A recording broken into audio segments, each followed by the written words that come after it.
दोस्तों लाइफ में सबसे इम्पॉर्टेंट चीज़ होता है आपका डिसीजन।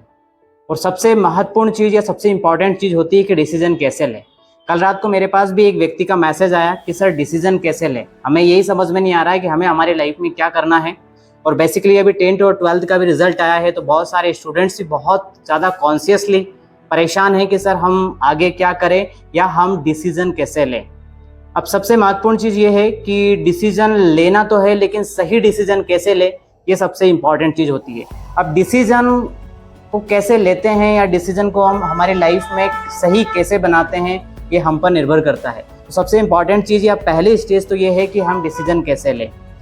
चाहे आप एम्प्लॉय हैं, सेल्फ एम्प्लॉय हैं, आप बिजनेसमैन हैं, चाहे आप स्टूडेंट हैं, सभी के लिए आज एक टेक्निक के बारे में आपके साथ डिस्कस करूंगा या उस टेक्निक को आपके साथ साझा करूंगा जिसका नाम है स्वॉट एनालिसिस।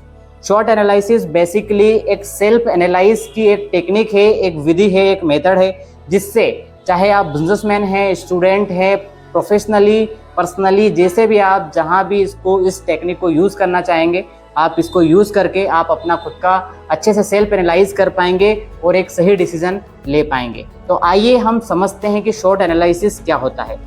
सबसे पहले हम समझेंगे कि short word SWOT, short word का मतलब ही क्या होता है। तो S stand for strength and W stand for weakness and O stand for opportunities and T stand for threats. अब पहले हम समझेंगे कि स्ट्रेंथ। सबसे पहले आपको अपनी स्ट्रेंथ को देखना है। तो उससे पहले आपको मैं एक प्रैक्टिकली एक चीज़ बताऊंगा या आपको एक प्रैक्टिकल करने के लिए दूंगा, वो आपको करना है। सबसे पहले आप अपने घर में ऐसी जगह ढूंढिए बिल्कुल जहां पर शांत वातावरण हो, जहां पर कोई भी आता जाता ना हो। बिल्कुल आराम से अपने बेडरूम में जाइए और इस प्रैक्टिकल को कीजिए।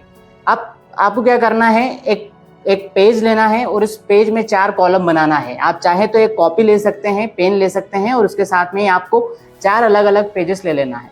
4 अलग अलग पेजेस में, एक पेजेस में लिखना है सबसे ऊपर S, फिर दूसरे पेज में लिखना है आपको W, फिर तीसरे पेज में लिखना है आपको O, और फिर चौथे पेज पे लिखना है आपको T।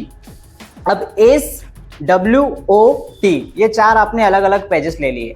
अब क्या करना है, आपको अलग अलग पेजेस में सबसे पहले S वाले पेज को उठाना है। S for strength. स्ट्रेंथ मतलब होती है ताकत। अब आपको अपनी स्ट्रेंथ को लिखना है। बेसिकली 1 2 3 4 5 ऐसे फाइंड करके आपको 10 स्ट्रेंथ को अपने लिखना है। जैसे आपकी क्या ताकत है या क्या स्ट्रेंथ है। नंबर 1, जैसे मान लो कि आपकी पर्सनालिटी अच्छी है, आपका कॉन्फिडेंस अच्छा है, या आपकी पब्लिक स्पीकिंग अच्छी है, या आपकी पर्सनालिटी अच्छी है, आपको इंग्लिश अच्छी आती है, आप लोगों से बात करने में अच्छे हैं, आपकी कम्युनिकेशन स्किल्स अच्छी है, आप लोगों को जल्दी से इम्प्रेस करने में आपकी एक माहिरता है, या आप लोगों को जल्दी से इम्प्रेस कर सकते हो। तो ये सब क्या है, आपकी स्ट्रेंथ है।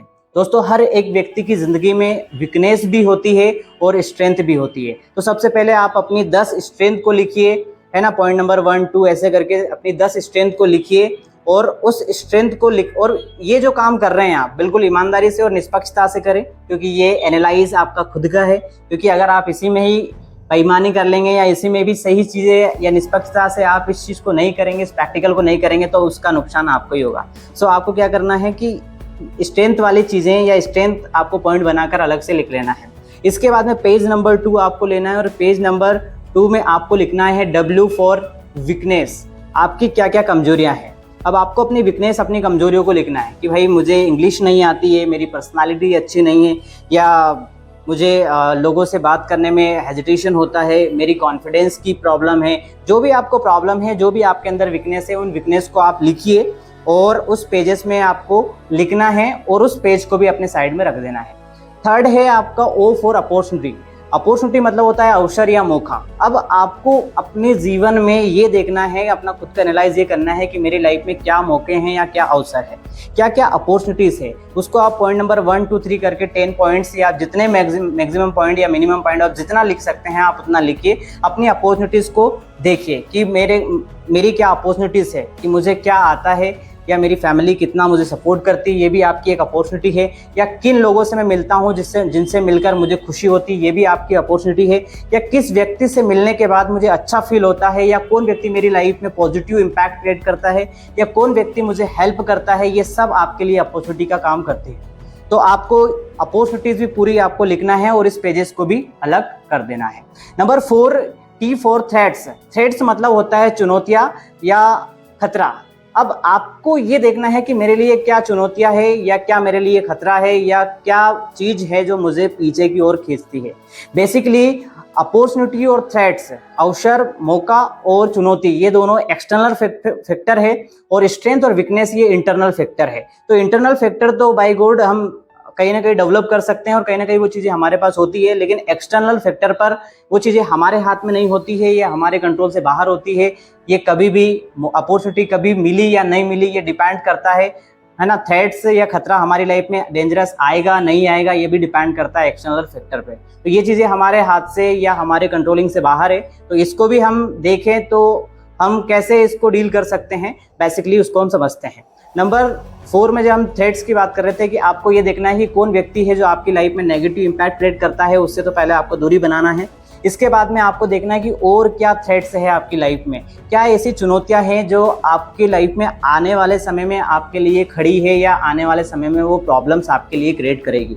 तो उन थ्रेट्स को भी आपको लिखना है, वो भी आपको 10 पॉइंट्स 12 पॉइंट्स जितने आपको थ्रेट्स या जितनी चुनौतियां आपको लगती है वो थ्रेट्स को आपको लिखना है।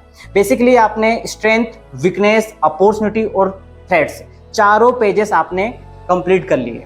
अब ये कंप्लीट करने के बाद में आपको शांति से सभी पॉइंट्स को, पहले वीकनेस वाले, पहले आप स्ट्रेंथ वाले पॉइंट को पढ़ेंगे, फिर आप वीकनेस वाले को, फिर अपॉर्चुनिटी और फिर थ्रेट्स को।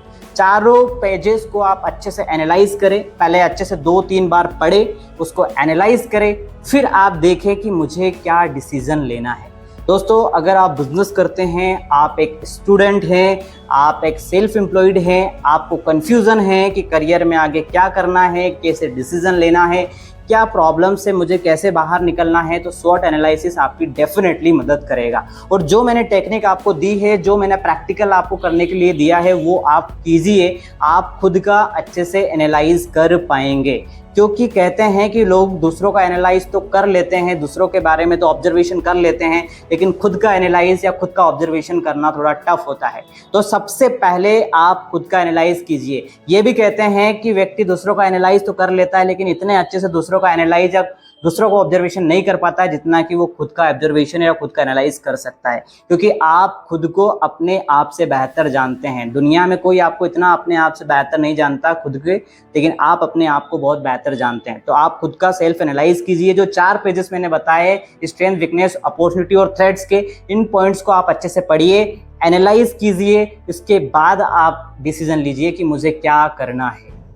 दोस्तों, ये वीडियो आपको कैसा लगा, और मुझे आशा है कि इस वीडियो को देखने के बाद आपकी लाइफ में कुछ ना कुछ पॉजिटिव इम्पैक्ट क्रिएट होगा। साथ ही आपको जो मैंने प्रैक्टिकल जो दिया है वो इम्प्लीमेंट आप करेंगे, या वो उस प्रैक्टिकल को आप अपनी प्रैक्टिकल लाइफ में यूज़ करेंगे, या उसको यूज़ करके आप अपना सही डिसीजन लेंगे। मुझे इस वीडियो के माध्यम से यही आशा है, और मुझे लगता है कि आपने इस वीडियो को देखा और इस वीडियो से आपको सीखने को मिला होगा। दोस्तों, इसी प्रकार के वीडियो मैं आपके लिए लाता रहूँगा।